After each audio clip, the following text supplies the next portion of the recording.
Hi everyone, welcome back to my channel. ఇక్కడ ఒక question ఉంది చూడండి. సో ఇలాంటి ప్రాబ్లమ్స్ వచ్చినప్పుడు ఫస్ట్ మనము ఆల్ఫాబెటికల్ రాసేసుకొని దానికి నెంబరింగ్ అనేది ఇచ్చేసుకున్న తర్వాత మనం ఈ ప్రాబ్లం అనేది ఈజీగా సాల్వ్ చేయొచ్చు. సో కాంపిటేటివ్ ఎగ్జామ్లో వచ్చినప్పుడు మనం ఎలా చేయాలో నేర్చుకుందాం.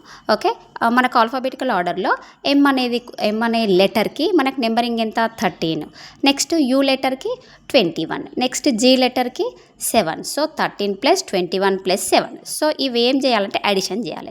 So 13 + 21 + 7 is 41. సో మనకి అక్కడ 82 ఉంది కదా, మరి 41 ఏ నెంబర్తో మల్టిప్లై చేస్తే 82 వస్తుంది? 2తో మల్టిప్లై చేద్దాం. సో 41 2 = 82. సో ఇది మనకు ఆన్సర్ అనేది వచ్చేసింది. ఇది ఓకే. నెక్స్ట్ ఇక్కడ జేయుజి జెగ్ అని ఉంది. సో ఇక్కడ మనకు జే లెటర్కు మనకు నెంబరింగ్ ఎంత ఉంటుంది? 10. ఓకే, నెక్స్ట్ యూ లెటర్కి 21, నెక్స్ట్ జీ లెటర్కి 7. సో ఇవి అడిషన్ చేసేసుకోవాలి. సో 10 + 21 + 7. So 10 + 21 + 7 is 38. సో 38. మనకి ఇక్కడ 41 ఏ నెంబర్తో మల్టిప్లై చేసి 82 వచ్చింది? 2 నెంబర్తో. సేమ్ అక్కడ ఎలా చేసినామో ఇక్కడ కూడా సేమ్ యాజ్ ఇట్ ఈజ్ అలాగే చేయాలి.